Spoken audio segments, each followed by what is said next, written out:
Assalomu alaykum. K5 avtomobilimiz 2013-yil 207 ming kilometr yurgan. Yoqilg'i gaz LPG. Narxi 3 million 900 ming won. Mashinamiz normal holatda ekan. Kelib test drive qilib bemalol ko'rasizlar. Rushnoy sidina LPG. Mashinamizda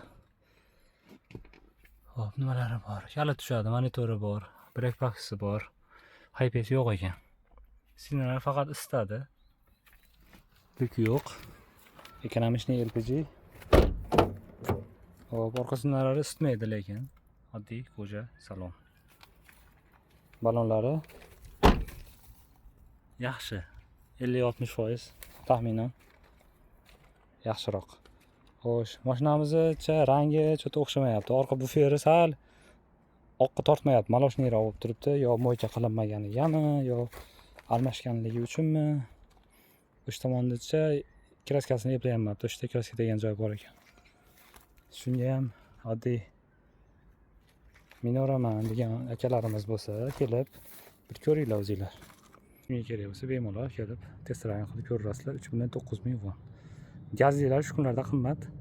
Bunisi bir oylik garantiyasi ham yo'q, sal arzonroqqa chiqadi.